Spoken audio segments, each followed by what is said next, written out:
There is a silence in every human heart that few dare to listen to. A silence not of peace, but of weight, a pressure that builds with every unspoken word. Every denied fear, every buried anger. Most people mistake it for nothing, as if silence itself could never harm. But in truth, it is the silence that devours. And when you refuse to acknowledge it, when you deny the existence of your own darkness, that silence begins to roar. Jack Torrance walked into the Overlook Hotel with the illusion that he was starting fresh, a job, a new purpose, a way to prove to himself and his family that he was not broken beyond repair. But the truth was already inside him. Long before he crossed the threshold, the seeds of rage, of resentment, of failure, they had been planted by years of humiliation, of self-inflicted wounds, of society's quiet dismissal of the man who could not quite measure up.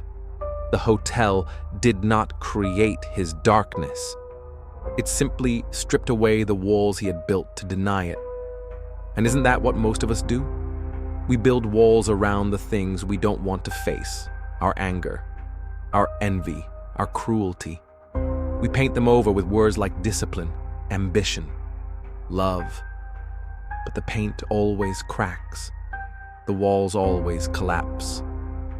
And when they do, we are left alone with the one enemy we swore did not exist, ourselves. The Shining is not just a story of a haunted hotel. It is a story of how dangerous it becomes when a man convinces himself he has no shadow. Jack's descent is not into madness, but into honesty. Brutal honesty. The kind that reveals what he always was capable of, but refused to admit. The danger is not in being flawed. All of us are flawed. The danger lies in pretending you are not. Because when you deny your own darkness, you surrender control of it. It will move without you, decide without you, act without you. And it will do so in ways that destroy not just yourself, but everyone who ever trusted you. Every person carries an inner hotel, long corridors of memory, locked rooms of regret, ballrooms where old versions of ourselves are still dancing. Some of us keep the doors locked, never peeking inside. Others, like Jack, wander the halls too long, until the echoes become voices, and the voices become commands.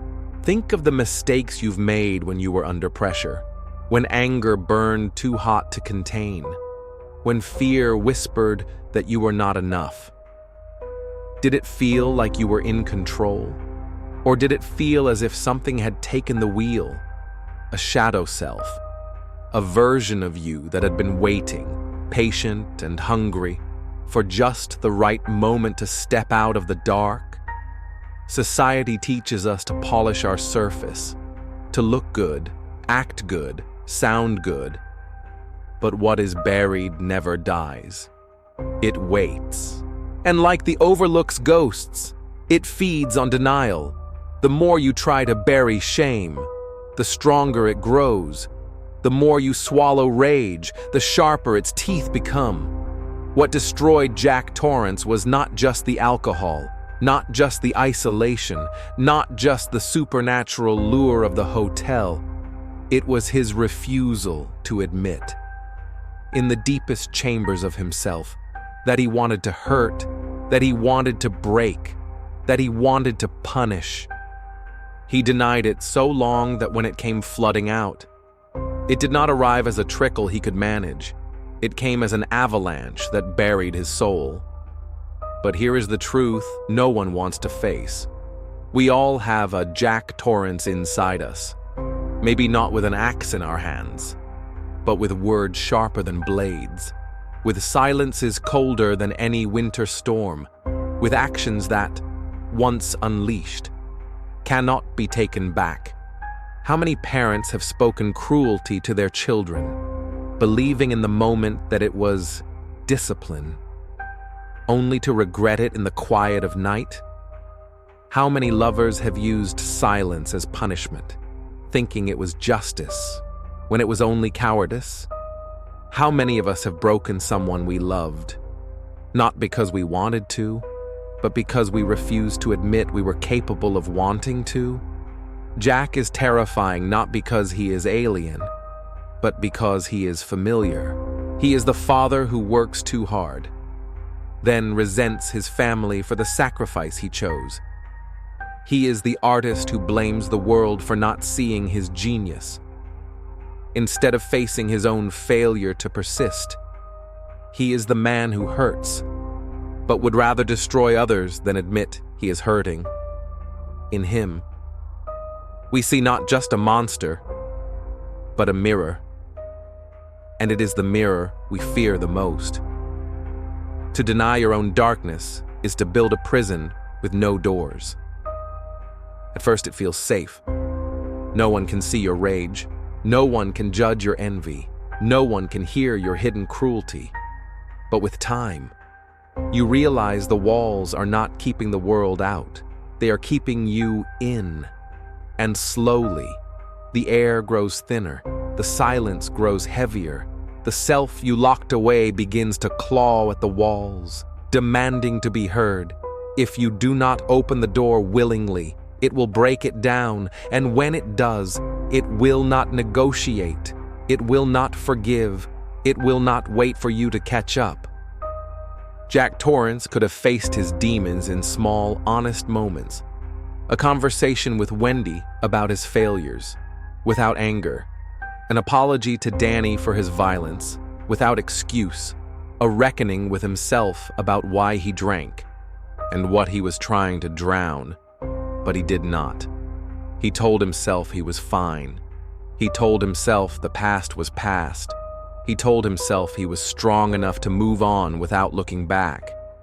Those lies built his coffin, and the Overlook simply lowered it into the ground. The price of denying your own darkness is not just personal destruction, it is generational. Danny carried the scars of his father's silence, his rage, his denial, and isn't that always how it goes? The sins we refuse to face do not vanish. They are passed down like heirlooms.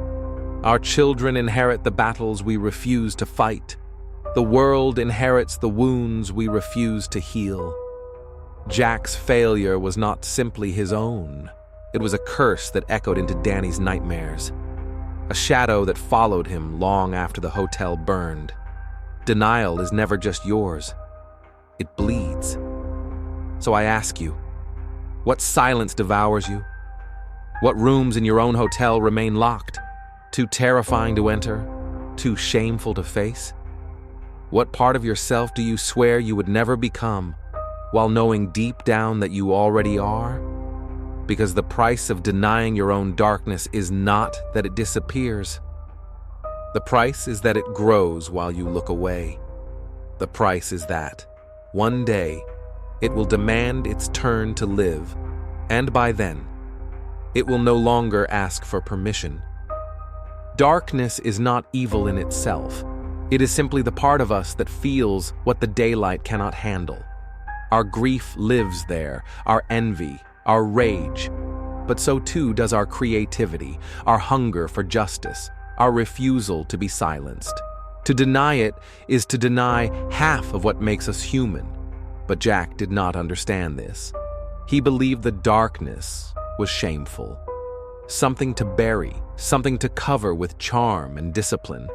He mistook denial for control, and that mistake is the most human one of all. Think of the moments in your life where you said, "I'm fine," when you were not.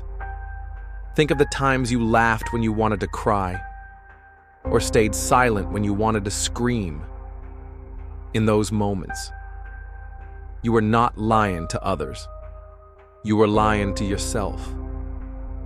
And self-deception is the most dangerous lie of all, because the one who believes it is also the one who pays for it. When you lie to yourself long enough, You become a stranger in your own skin. You wake up one day realizing you are living a life you do not recognize, built on choices you do not remember making. That is the slow motion horror of denial. It does not steal you in an instant. It erases you, piece by piece, until what is left looks like you, but no longer is. Jack thought he was running from failure, but failure was inside him. He thought the hotel was his second chance, when in truth it was his reckoning. And isn't life the same for us? We think we can move to a new city, start a new relationship, take a new job, and leave behind what haunts us. But the darkness moves with us. It packs its bags when we pack ours. It sleeps in the bed beside us. You cannot outrun what lives in your own chest. You cannot bury a shadow. The cruelest part is this: the very thing we fear admitting is the very thing we must admit if we want freedom. To say, yes, I am jealous. Yes, I am cruel. Yes, I want to hurt. Not to glorify it, not to indulge it, but to own it. So it cannot own you. Jack refused this ownership, and so he became property of the shadow he denied. Society makes this even harder, because society punishes those who confess weakness. We are taught to appear composed, professional, admirable. Anger is called immaturity. Fear is called weakness. Vulnerability is called failure. And so we perform. We polish. We keep our voices steady even when our insides are shaking. But what is polished too often becomes brittle. And when it cracks, the break is catastrophic. Jack's crack came in the form of an axe against a door. Yours may come in words you can never unsay. In actions you can never undo. The Shining forces us to confront an unbearable question. What if the monster is not the hotel? What if the monster is us? What if the ghosts are not supernatural, but the echoes of everything we have locked away? When Jack hears the voices, when he sees the figures, when he joins the party that should not exist, it is not just horror, it is memory. His violence was not born that winter. It had always been there, waiting for his permission. The hotel did not feed him poison. It simply handed him a glass and said, "Drink." There is a criminal psychology here worth pausing on. Most crimes are not committed by people who believe they are evil. They are committed by people who believe they are justified. Jack did not tell himself, "I want to kill my family because I am a monster." He told himself, "They are holding me back. They do not respect me. They stand in the way of my greatness." In his mind, his violence was not cruelty. It was justice. And that is what makes him so dangerous. Evil that knows itself can sometimes be stopped. But evil that believes it is righteous has no limits. How many mistakes in your own life have you justified as righteousness? How many wounds have you inflicted on others because you told yourself they deserved it? We all carry that courtroom inside us, where the shadow acts as judge and jury. We pronounce sentences in silence. We deliver punishment in words. And only later do we realize the damage was not justice, it was projection. Jack's punishment of Wendy and Danny was never about them. It was about him, about the voice in his own head that said, "You are nothing." He could not silence it, so he tried to silence them. The truth is, we are most dangerous not when we are weak, but when we are humiliated. Humiliation is gasoline on the fire of darkness. Every insult, every failure, every reminder that we are not enough, it fuels the part of us that hungers for payback. That is why Jack was so vulnerable to the hotel. He was already drowning in shame. and shame is the perfect host for ghosts. But the lesson here is not despair. The lesson is clarity. Because once you know this, once you see the mechanics of denial, you are no longer a prisoner to it. To admit your darkness is not to be consumed by it. It is to take its hand and say, I know you're here. I see you. You are mine. Not the other way around. Imagine if Jack had done this. Imagine if he had told Wendy, I'm afraid of failing you. I'm afraid of not being enough for our son. Imagine if he had told Danny, I am sorry for the pain I caused. I want to do better. That is all it would have taken to keep the avalanche from falling. Not perfection, not sainthood, just honesty. We fear that admitting our shadows will make others turn away from us. But the opposite is true. People do not fear our flaws. They fear our dishonesty. They fear the moments when they sense something in us that we refuse to name. Because what is unspoken always feels more dangerous than what is confessed. Wendy did not fear Jack because he was flawed. She feared him because she could no longer recognize who he was. His silence was more terrifying than his words. His denial was more violent than any blow. And so the warning of The Shining is not simply, don't go mad in a hotel. It is this: do not lie to yourself. Do not pretend you are pure. Do not imagine you can bury what hurts and expect it to stay buried. Because it will not. It will come back. It will knock at your door in the middle of the night. It will whisper through the cracks of your marriage, your friendships, your work, and if you refuse to answer, it will break the door down. The price to pay for denying your own darkness is everything you love, and the bill always comes due. But here is the paradox. The very thing we fear most in ourselves is also the source of our strength. Jack believed his darkness was a weakness, something shameful to hide. But in truth, our shadows are not meant to be erased. They are meant to be integrated. To walk into your own darkness and look it in the eye is to claim your humanity fully. It is to say, yes, I am capable of harm. Yes, I am capable of cruelty. Yes, I carry rage, but I choose what to do with it. That choice, that act of conscious ownership, is what separates the human being from the monster. Jack never chose. He let the hotel choose for him. He let denial choose for him. And denial always chooses destruction. Think of a fire. If you deny it exists, it does not vanish. It spreads. It burns down everything while you pretend the smoke is only fog. But if you face it, you can contain it. You can use it for warmth, for light, for survival. Darkness works the same way. If you deny it, it consumes you. If you face it, you can wield it. Anger, when owned, becomes courage.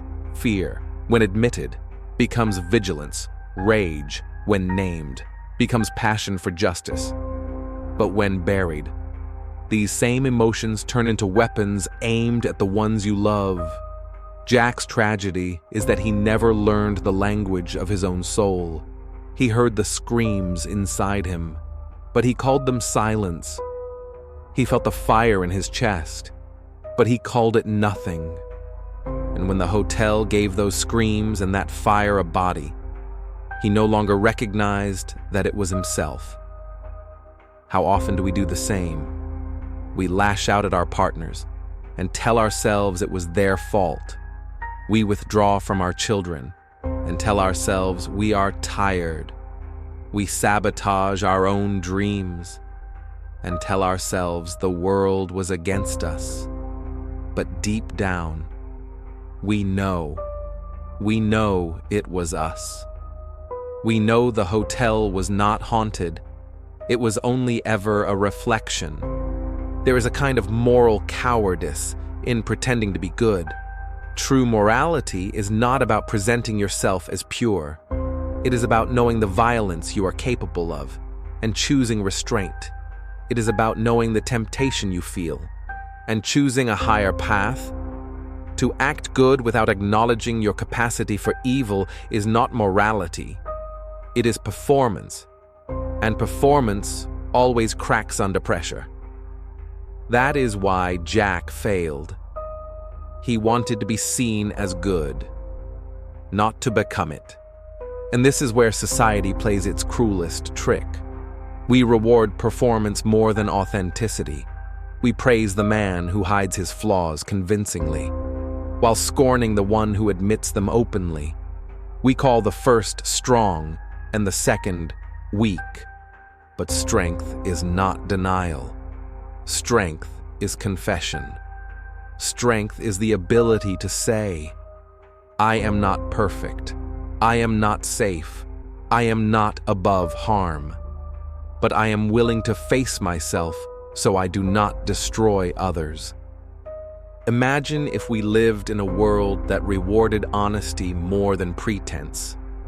How many Jack Torrances would be saved before they picked up the axe? The psychology of mistake-making follows this same path. No one sets out to ruin their life in a single decision. The mistake is not the one act. The mistake is the years of silence leading up to it. The mistake is the denial. Jack's mistake was not swinging the axe. That was only the outcome. The mistake was all the moments he refused to say, I am afraid, I am angry, I am lost. When those words are never spoken, they transform. They harden into actions that cannot be undone. This is why compassion matters. Not just compassion for others, but compassion for ourselves. To look at your own shadow with hatred is another form of denial. To look at it with pity is weakness. But to look at it with compassion, to say, you are part of me, and I will not abandon you, that is strength. If Jack had treated himself with compassion, he might have admitted his failures without shame. He might have sought help without pride. He might have broken the cycle instead of surrendering to it. But compassion is hard in a world that glorifies perfection. We do not want to admit weakness because we fear weakness will make us unlovable, and so we perform, and so we deny, and so, like Jack, we create our own Overlook Hotels, prisons of our own design, where the ghosts are only the echoes of what we refuse to face. The real horror of The Shining is not the supernatural. It is the reminder that the most terrifying prison is built inside our own minds. The hallways of memory we refuse to walk down, the rooms of regret we refuse to open, the ballrooms of failure where the music never stops playing. We haunt ourselves, and the longer we run from our ghosts, the louder they dance.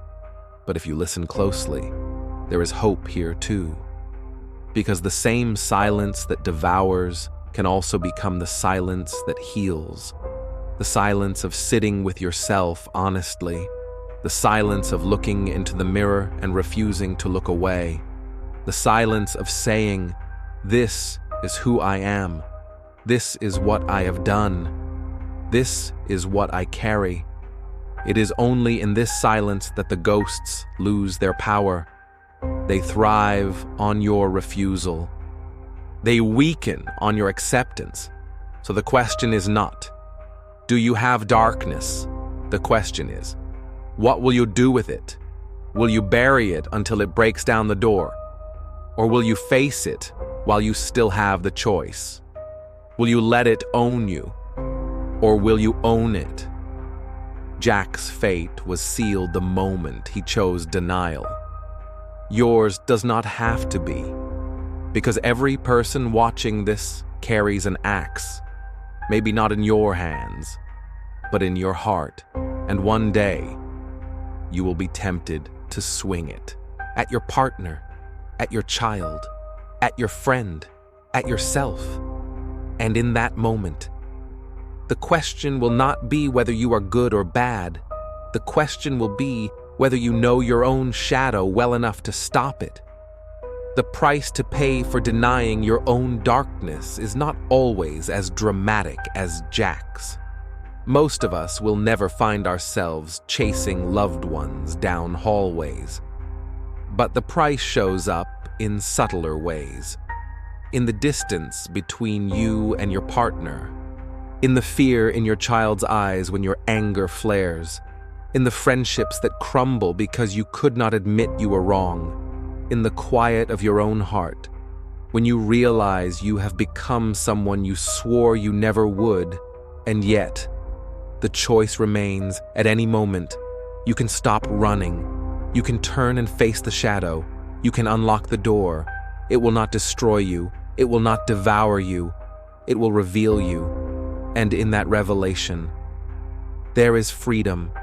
The most haunting truth about Jack Torrance is that he did not recognize when the line was crossed. That is how denial works. It erases the threshold to the outside world. The danger seems obvious. The drinking, the temper, the flashes of violence, the bitterness that spilled into every word. But to Jack, each step felt small. Each choice felt reasonable. He convinced himself he was simply tired, simply stressed, simply misunderstood. And so he walked into destruction, one excuse at a time, never realizing he was already past the point of no return. Isn't that how most of us make our worst mistakes? Not with one grand decision, but with dozens of little concessions. We tell ourselves, it's just one more drink. One more lie, one more silence, one more outburst. We whisper, I'll fix it tomorrow. I'll be better next time. This doesn't count. And in doing so, we step deeper into the hallways of the Overlook, until one day we wake up and cannot find the way back. By the time Jack realized what he had become, the axe was already in his hands. By the time we realized the weight of our own mistakes, the damage is already done. There is a criminal logic to this progression. Few people ever say, today I will destroy my family. Today I will ruin my life. They say, I'm just doing what I have to. I deserve this. They pushed me to it. Rationalization is the handmaiden of violence. Every criminal tells themselves a story in which they are the victim, not the aggressor.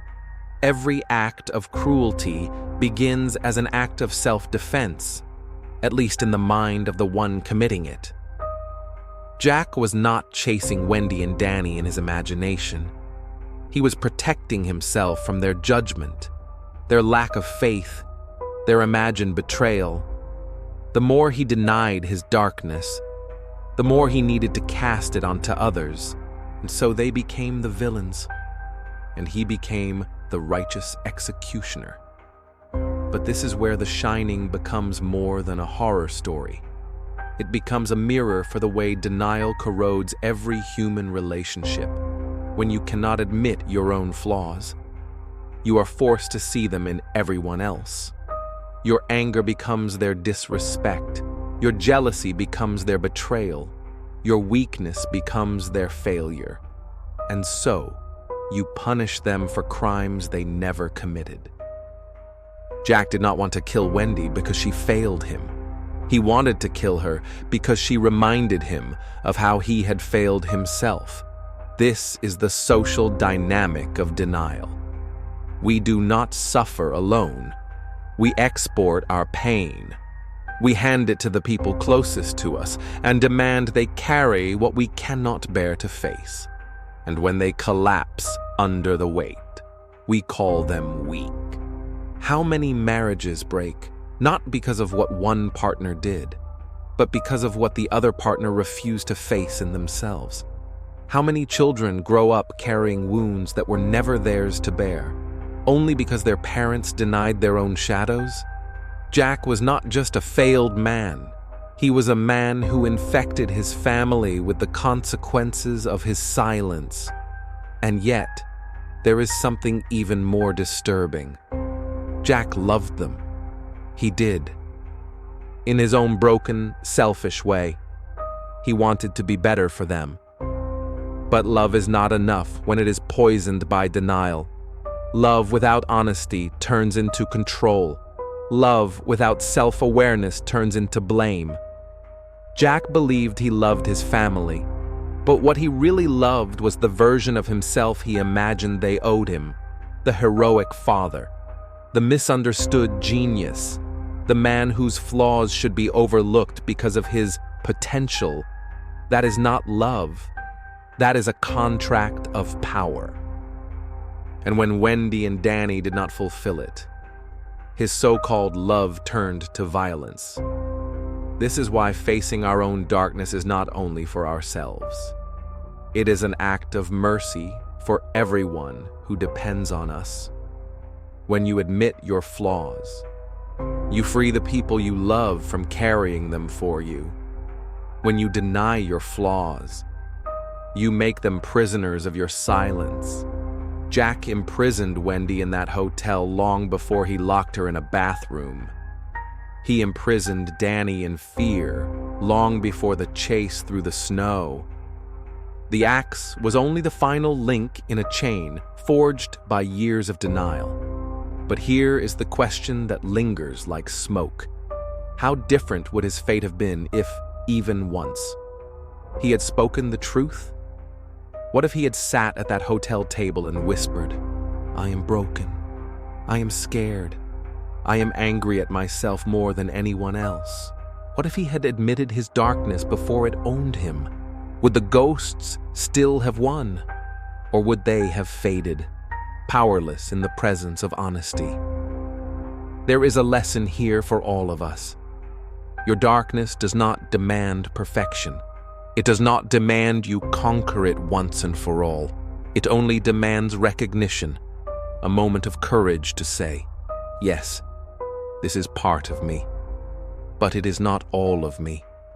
That simple confession could save a life. It could save a marriage. It could save a child from carrying scars that were never meant to be theirs. Jack never gave that confession. He gave excuses. He gave silence. He gave violence. And so his family paid the price he refused to pay himself. But the most terrifying part is this. Jack Torrance was not special. He was not uniquely broken. He was not cursed from birth. He was ordinary. He was human. And that is why his story lingers. Because if he can fall, so can we.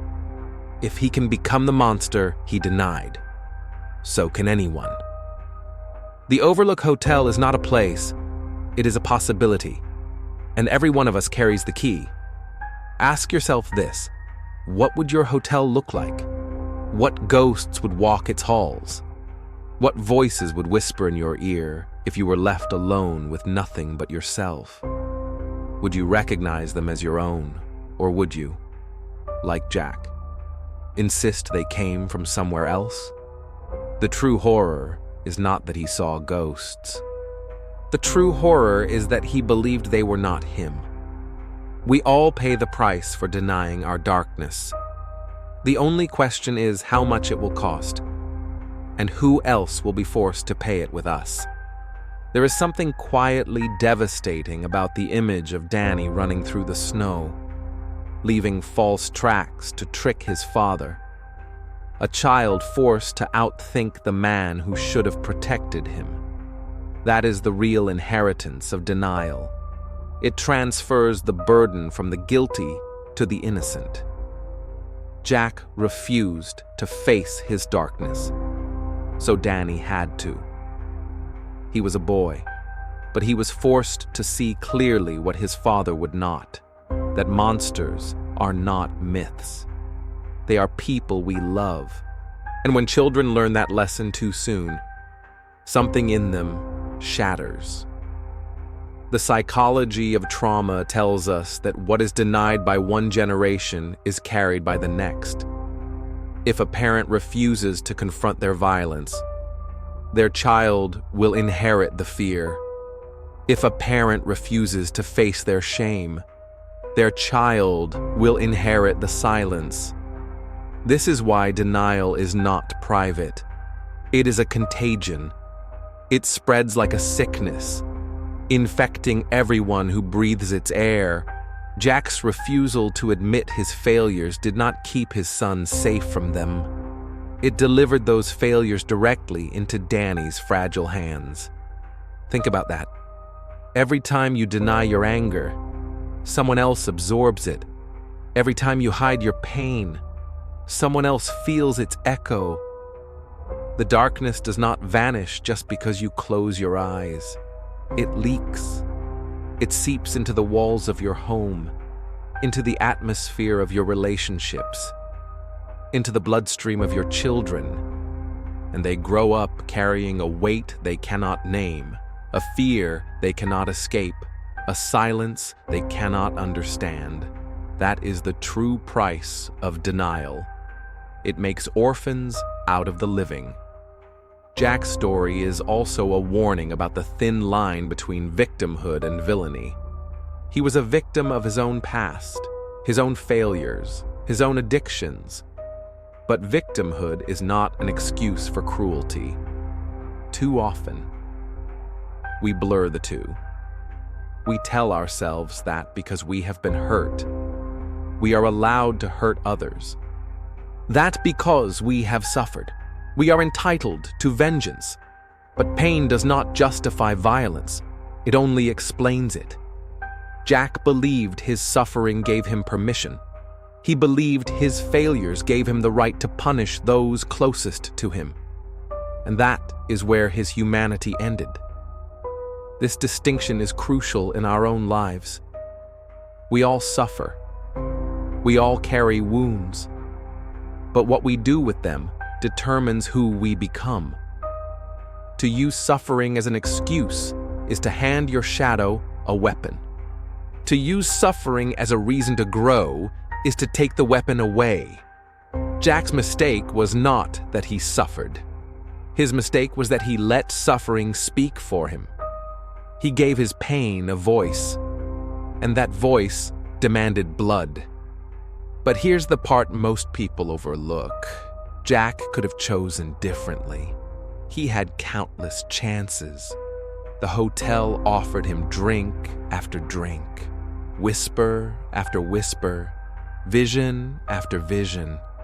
But every one of those moments was still a choice. He could have walked away. He could have told Wendy what he was hearing.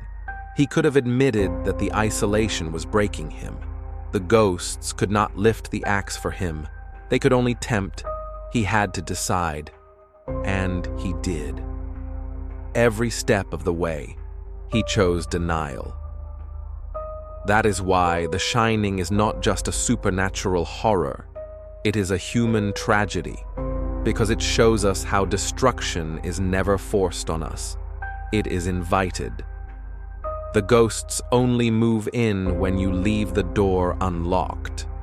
Darkness only wins when you pretend it isn't there. Jack's story is not about possession. It is about surrender.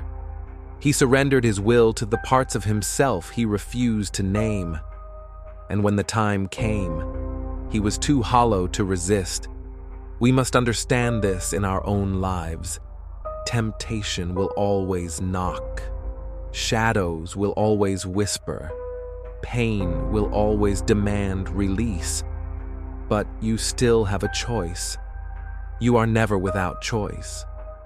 Even in the deepest corridors of the Overlook, even in the darkest hallways of your own soul, the question remains, will you surrender, or will you face yourself? Jack answered with surrender, and that is why his story ends with cold silence in the hedge maze, his breath frozen in his chest. The chilling truth is that we recognize ourselves in Jack, not at his worst, but at his most ordinary.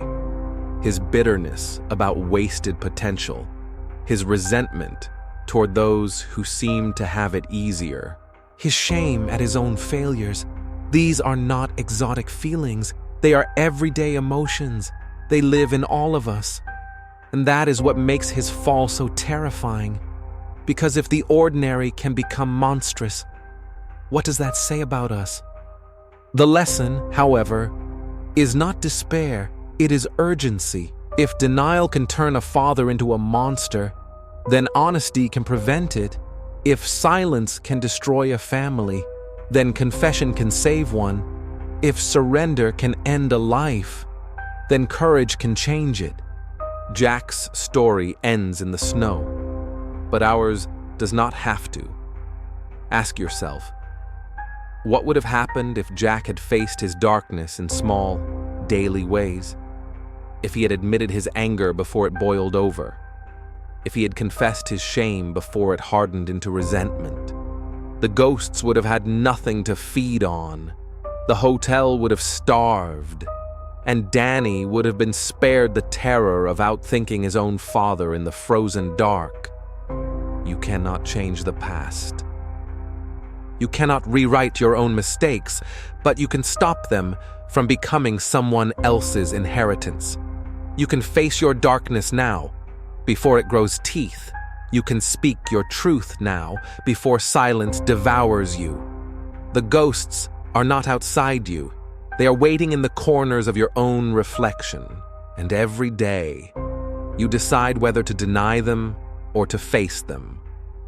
The Overlook Hotel is not real, but its lesson is: every home, every relationship, every heart can become an overlook if denial is allowed to reign. The walls may look different. The ghosts may wear different masks, but the danger is the same.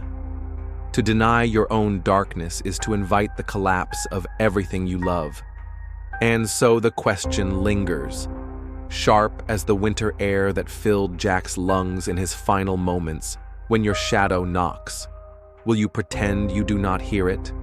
Or will you open the door, look it in the eye, and claim it before it claims you? There is an image that lingers long after the shining ends. Not of the ghosts, not of the hotel burning into memory, but of silence. The silence of a man who froze rather than confess.